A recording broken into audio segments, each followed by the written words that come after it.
Morning aspirant, स्वागत है आपका फोकस ऑन एजुकेशन में। मैं एजुकेटर आप सबके लिए इंपॉर्टेंट फैक्ट्स लाई हूँ जो कि आपके कम्पिटिटिव एग्जाम में हेल्प करेगा। क्या कुछ है खास, चलिए नज़र डालते हैं।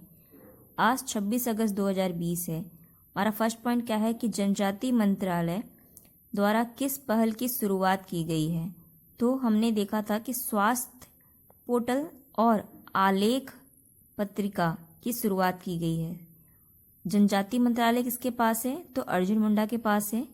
अर्जुन मुंडा ने और भी सारे पोर्टल की शुरुआत की, जैसे कि एक ट्राई फूड परियोजना की भी शुरुआत की।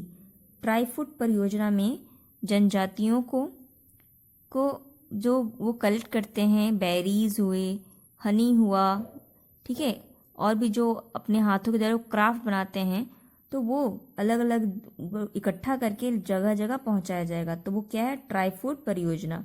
ये अभी महाराष्ट्र और छत्तीसगढ़ में एक पायलट प्रोजेक्ट के रूप में शुरुआत किया गया है। दूसरा क्या है, और एक और पॉइंट है कि अर्जुन मुंडा ने ट्राइबल इंडिया ऑन व्हील्स की भी शुरुआत की।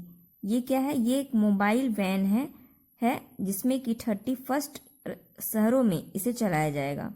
ठीक है, मतलब ये चीज़ें हैं, ऐसी चीज़ें तो पहुंचाई जाएंगी क्या, जो भी आदिवासियों द्वारा कलेक्ट किया जाता है। और अर्जुन मुंडा द्वारा गोल प्रोग्राम भी याद रखिएगा। तो गोल प्रोग्राम क्या है? इसका फुल फॉर्म क्या है? Going online as a leader program, जिसमें कि स्किल डेवलपमेंट सिखाया जाएगा, स्किल ट्रेन किया जाएगा किसको? आदिवासियों को। तो ये कुछ इंपॉर्टेंट पॉइंट है जिसे आप जरूर ध्यान दीजिएगा। नेक्स्ट पॉइंट क्या है कि भारत किस देश के साथ दूसरा पेट्रोलियम पाइपलाइन की मंजूरी दे दी है। तो वो किसको दिया है? नेपाल को दिया है। जो पहला था वो 2015 में शुरुआत किया गया था और 2019 में बनके तैयार हो गया। और अभी दूसरा जो पेट्रोलियम लाइन है वो 2020 में मंजूरी दे दी गई। अब कब तक बनेगा, कैसा बनेगा, वो बाद में देखा जाएगा, बट ये याद रखिएगा। नेक्स्ट पॉइंट क्या है कि भारत का सबसे लंबा यात्रा रोपवे का विकास किस नदी पर हुआ है? तो ये हुआ है ब्रह्मपुत्रा के आसाम में। ब्रह्मपुत्रा नदी बहती है आसाम में, ठीक है, जो तिब्बत से होते हुए कहाँ कहाँ? तिब्बत, चाइना, आपके अरुणाचल प्रदेश, असम और फिर बांग्लादेश में बहती। तो यानी ये 3 देशों में बहती है। क्या क्या? चाइना, आपका इंडिया और बांग्लादेश। तो याद रखिएगा, ठीक है। और जब ये ब्रह्मपुत्रा जो है बांग्लादेश में प्रवेश करती है, उसका नाम क्या होता है? जमुना हो जाता है। और जमुना और गंगा मिलके सुंदर वन डेल्टा बनाती हैं, तो ये भी ध्यान रखिएगा। और असम से क्या है? असम में से बहुत सारी जैसे कि 3rd खेलो इंडिया का शुरुआत किया गया था, जिसमें कि महाराष्ट्र टॉप पर रहा। और भी बहुत सारी, अभी तो बाढ़ की वजह से बहुत ज़्यादा प्रॉब्लम्स हो रही है असम में। नेक्स्ट पॉइंट क्या है हमारे लिए, इसको बताइए। क्या है ये? भाईचुंग भूटिया फुटबॉल स्टेडियम किस राज्य में विकसित किया जा रहा है? तो किस में किया जा रहा है? असम, सिक्किम में। सिक्किम क्या है इंपॉर्टेंट? सिक्किम को हम ऑर्गेनिक स्टेट के नाम से भी जानते हैं। अभी हाल ही में एक रैंकिंग निकाली गई, इसमें इंडिया में क्या है? इंडिया को टॉप रैंकिंग मिली है ऑर्गेनिक फार्मिंग में। और इंडिया के सिक्किम को ऑर्गेनिक स्टेट कहा जाता है। सिक्किम के बाद उत्तराखंड और त्रिपुरा भी 1st, 2nd, 3rd रेंज पे रहे। तो ये भी पॉइंट आप याद रखिएगा। नेक्स्ट पॉइंट क्या है कि किस वर्ष से दिल्ली से लंदन तक दुनिया की सबसे लंबी बस सेवा की शुरुआत हो रही है?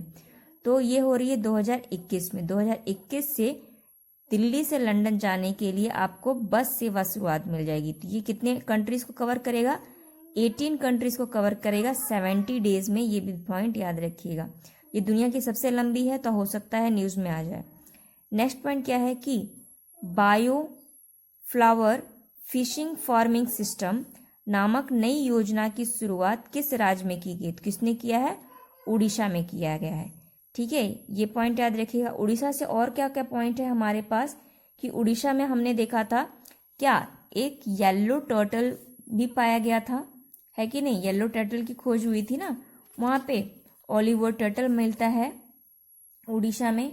और क्या है कि उड़ीसा में ही कि सुनामी, गूगल के द्वारा सुनामी रेडी नामक 2 केंद्र की स्थापना की गई है, ठीक है। यहाँ पे इसके जो उड़ीसा का जो तट होता है, इसको हम उत्कल कोस्ट के नाम से जानते हैं। और यहाँ पे नुखाई फेस्टिवल भी मनाया जाता है, ठीक है।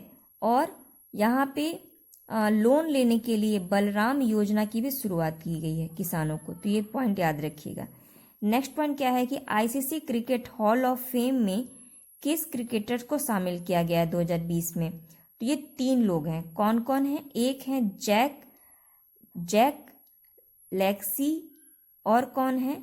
लीसा स्टॉलरेक, और क्या है? जहीर अब्बास। तो इसमें एक फीमेल है जो कि ऑस्ट्रेलिया की हैं, लीसा, याद रखिएगा। जैक और शाहिद ये कहाँ के हैं? ये हैं आपके पाकिस्तान के, और एक है आपके दक्षिण अमेरिका अफ्रीका के। ये पॉइंट याद रखिएगा। और क्या हमारे न्यूज़ में रहा है खास, उस पर जरा देखें कि किस देश की पहली महिला गोल्फर, उसका नाम क्या है? सोफिया पोबोवा ने स्कॉटलैंड में महिला ब्रिटिश ओपन 2020 जीता है। तो ये पॉइंट हो जाएगा इंपॉर्टेंट। ये कौन, कहाँ की है? जर्मनी की। इसमें क्या क्या पॉइंट इंपॉर्टेंट है जरा इस पे देखिए, ध्यान दीजिएगा। आपसे क्वेश्चन पूछा जा सकता है कि महिला ब्रिटिश ओपन 2020 कहाँ आयोजित किया गया? तो कहाँ? स्कॉटलैंड में। और पहली फीमेल गोल्फर कौन है? तो ये भी पॉइंट याद रखिएगा, सोफिया पोबोस। ठीक है, ये कहाँ की हैं? ये है जर्मनी की। ये पॉइंट याद रखिएगा। तो ये इंपॉर्टेंट पॉइंट बन जाता है हमारे लिए। नेक्स्ट क्या है? किस देश ने एक नए संविधान का मसौदा तैयार किया है? तो अभी किसने किया है? श्रीलंका ने। इन्होंने 2015 में पारित 19वें संशोधन को रद्द कर दिया और एक नया संविधान का गठन किया। इसमें इन्होंने कहा कि जो राष्ट्रपति की शक्ति है उस पर कुछ अंकुश लगाया जाए और लगाकर संसद को मजबूत किया जाए।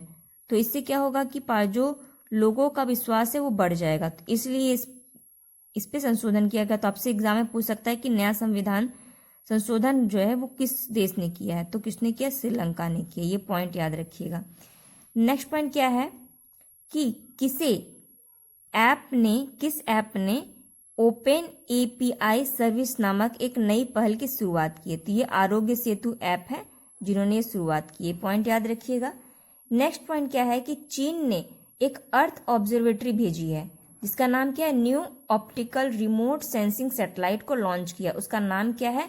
उसका नाम है गोफेन 9। ये 5वां है। ठीक है, ये उपग्रह है। और कौन कौन सी सैटेलाइट भेजा है? जैसे नेविगेशन सैटेलाइट, उसका नाम क्या है? बियोंगडोंग। दूरसंचार उपग्रह क्या है? आर्पस्टार 6D। रॉकेट क्या है अभी इन्होंने जो लॉन्च किया था वो क्या है? कुईझाओ 11, जिसे कि हम KZ-11 के नाम से भी जानते हैं। इनका मार्स मिशन, अभी मंगल मिशन भी भेजा गया, उसका नाम क्या है? जियांग 3। ये याद रखिएगा। और चाइना से क्या इंपॉर्टेंट है कि चाइना में अभी एक कैंप भी शुरू किया गया है कि प्लेट को अच्छे से धो के मतलब अपना खाना जो है फिनिश कीजिए। और सबसे बड़ा उत्पादक है ई कचरा का कौन? चाइना। और एक नई डिजिटल करेंसी लॉन्च की गई है, उसका नाम क्या है? DCEP, जिसको डिजिटल करेंसी इलेक्ट्रिक पेमेंट कहा गया है। ये पॉइंट ध्यान रखिएगा। चलिए, और क्या पॉइंट है कि किस देश की राज्य तेल कंपनी ने अपने USD 10 मिलियन मूल्य की चीन से रिफाइनरी प्रोजेक्ट को रद्द कर दिया। तो किसने किया? सऊदी अरब ने किया। सऊदी अरब की कंपनी का नाम क्या है? सऊदी अरमाको टॉप जो है वो कंपनी है ऑयल रिफाइनरी की। और सेकंड पोजीशन पे भी हमने देखा था कौन आ गया है? वो 10 लाख अरब डॉलर कमाने वाली, तो वो कौन हो गई है? आपकी एप्पल। पहली कौन है? आपकी सऊदी अरमाको। तो ये पॉइंट याद रखिएगा। ठीक है, और क्या न्यूज़ में हमारे लिए खास?